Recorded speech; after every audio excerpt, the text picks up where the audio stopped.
Botox அப்படி பாத்தீங்கன்னா நிறைய நடிகைகள் யூஸ் பண்ணி அவங்க சிரிக்கும் போது பாத்தீங்கன்னா ரொம்ப ஸ்டிஃபா இருக்கிற மாதிரி இருக்கும். அதை நிறைய பேர் ட்ரோல் பண்ணி ஈவன் பாலிவுட் டு கோலிவுட் வரைக்கும் இது நடந்திருக்கு.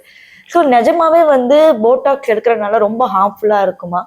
இந்த Botox will cause frozen face அப்படின்ற மித்தை வந்து கண்டிப்பாக உடைக்கணுங்க. It can cause a frozen face when it is injected in too much of quantity. கரெக்டான டோசேஜ், கரெக்டான குவான்டிட்டி, நம்ம ஃபேஸுக்கு ஏற்ற குவான்டிட்டியில் வந்து ஒரு எக்ஸ்பர்ட் இன்ஜெக்டர்கிட்ட போய் நீங்கள் இன்ஜெக்ட் பண்ணிக்கும் போது it can give really natural results.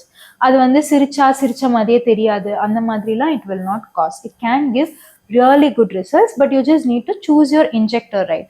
அதே மாதிரி தான் வந்து ஃபில்லர்ஸ். நான் காம்பினேஷன் ட்ரீட்மெண்ட்ஸ் அப்படின்னு பேசும்போது இதுவுமே அப்படிதான். போட்டாக்ஸ் அண்ட் ஃபில்லர்ஸ் காம்பினேஷனாக பண்ணும்போது வந்து ஒரு அழகான ஆன்டி ஏஜிங் எஃபெக்ட் வந்து கொடுக்க முடியும். It depends on the quantity are using, the points of injection, every thing plays a role. So ப்ராப்பராக ட்ரெயின்ட், ப்ராப்பராக சர்டிஃபைடு இன்ஜெக்டர்கிட்ட போய் நீங்கள் பண்ணும்போது it will not have any side effects. Okay.